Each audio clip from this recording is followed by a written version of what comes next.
Hello বন্ধুরা, আমি সঙ্গীতা আর আমার দুনিয়া ব্লগে সবাইকে অনেক অনেক ভালোবাসি। আর আমি তোমাদের মাঝে একদমই নতুন। আর যদি আমার ভিডিও তোমাদের ভালো লেগে থাকে তাহলে অবশ্যই লাইক সাবস্ক্রাইব করে আমার পাশে থেকো। তো বন্ধুরা, আজকে তোমাদের সঙ্গে ছোট্ট একটা ব্লগ শেয়ার করলাম। তো আমার শরীরটা ভীষণই খারাপ, এতটাই আমার শরীরটা খারাপ। তো না পেরে মানে অনেক দিন ধরে ভাবছি জামা কাপড় ধোবো, তারপরে কোনো কিছু করতেই ভালো লাগছিল না। না খেতে ভালো লাগে না, মানে মানে এতটা গরম ইউপিতে। আমাদের কলকাতায় কিন্তু এতটা গরম থাকলেও হাওয়া চলে, তারপরে কথা কারেন্ট থেকে কোনো অসুবিধা হয় না। আর ইউপিতে কারেন্টই থাকে না, যার জন্য আমরা এখানে আর বেশি দিন থাকবো না। আর 2 মাস থেকে আমরা এখান থেকে মানে আর কি ইউপির থেকে নয় দিল্লিতে নয় রাজস্থানে চলে যাব আর কি। যেহেতু আমার বর এখানে ডক্টরি করে, তো আমরা এখানে থাকবো না। ভীষণই গরম, এতটা গরম যে থাকা যায় না। তারপরে কথা হচ্ছে কালকে রাত্রে আবার কারেন্ট নেই। কারেন্ট না থাকায় রাত্রেবেলা তো ঘুমাতে পারিনি ঠিকঠাক মতন। আর শরীরটা ভীষণই খারাপ হয়ে গেছে, এতটা খারাপ লাগছে সকালবেলা উঠে। তারপরে আমার বর কি করলো, আমার বর বলছে এদিকে আসো তো, আর দেখি তোমার বিপিটা একটু মেপে দেখি। আর ভীষণ পরিমাণে মাথা যন্ত্রণা করছিল। আমার তো সকাল থেকে কোনো কাজবাজ কোনো কিছু করতেই মন চাচ্ছিল না। তারপরে কারেন্ট এসছে 10টার সময়। তো তারপরে অনেক কষ্টে রান্নাবান্না করেছি, রান্নাবান্না করে টোরে খেটে একটু তারপরে থালা বাসনগুলো ধুয়ে টুয়ে জামা কাপড় কাচতে বসেছি। আর না হলে প্রায় 3 দিন হয়ে গেছে জামা কাপড়গুলো কাচবো কাচবো করে আর সময় পাচ্ছি না। আর যেহেতু গরমের মধ্যে কোনো কিছু ভালোও লাগে না, শরীরটাও ভালো লাগে না, তার জন্য আর কি মানে আর কি কিছুই করতে ভালো লাগে না, কাজই করতে ভালো লাগছে না আজকে 2-3 দিন ধরে। আমার মানে ফেসটা দেখে তোমরা বুঝতে পারছো যে আমার মুডটা ভীষণই খারাপ। কারণ আমি অনেকটা কষ্টে অনেকটা রাগ রাগ মুড নিয়েই আমি জামা কাপড়গুলো কাচছিলাম। আর বেশিরভাগ তো কারেন্ট থাকে না। আর যখন জামা কাপড়গুলো ধুতে বসেছি তার একটু আগে আর কি কারেন্ট এসেছিলো।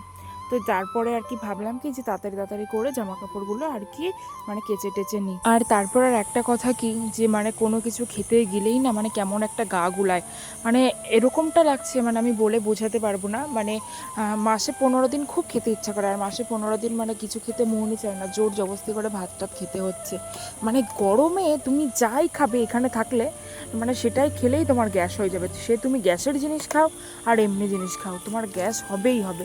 প্রত্যেকটা দিন আমার এরকম হচ্ছে কিছু না কিছু, মানে এমনি নর্মাল সবজি টবজি মানে এইসব খেলেও মানে তেল মশলা ছাড়াও খেলেও মানে ওরকম আমার গা গোলাচ্ছে, অ্যাসিডিটি হয়ে যাচ্ছে, হ্যাঁ গ্যাস হচ্ছে, মানে এতটাই এখানে গরম। তারপরে না পেরে একটু গাছে জল দিয়ে দিচ্ছি, কারণ হ্যাঁ কী বলবো, আমি সকাল থেকে 3-4 বার স্নান করেছি, মানে এতটা গরম লাগছে।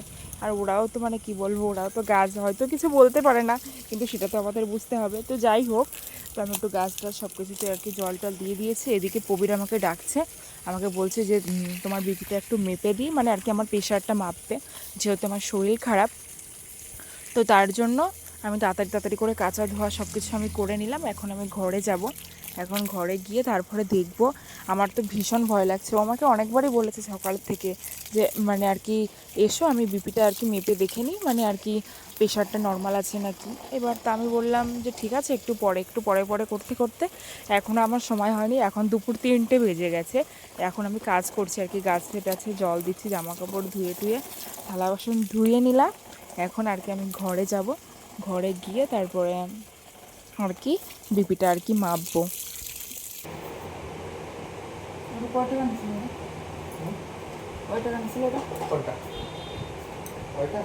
টাকা দিচ্ছে নাকি?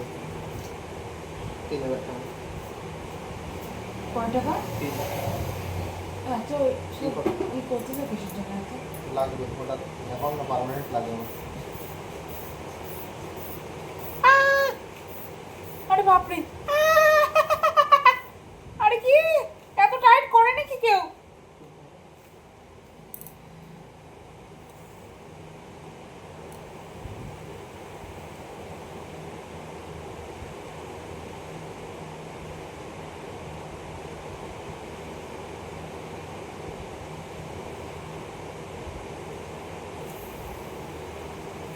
কত বেশি?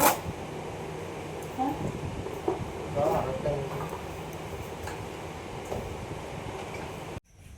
যাই হোক, আমার কাঁচা ধোয়া সব কিছু কমপ্লিট। এই রৌদ্রের মধ্যে না আমার কোনো কাজই করতে ইচ্ছা করে না। আর তারপরে কথা হচ্ছে এখানে এতটাই গরম যে গরমের মধ্যে তোমার মানে মনে হবে যে সবসময় যে আমি পাখার নিচে বসে থাকি, এরকম মনে হবে। তো যাই হোক, আমার জামা কাপড়গুলো ধোয়া হয়ে গেছে, এখন আমি স্নান করতে যাব। তো গাইস আমার আমার ভিডিওটি যদি ভালো লেগে থাকে তোমাদের, অবশ্যই লাইক কমেন্ট সাবস্ক্রাইব করে আমার পাশে থেকো সবাই।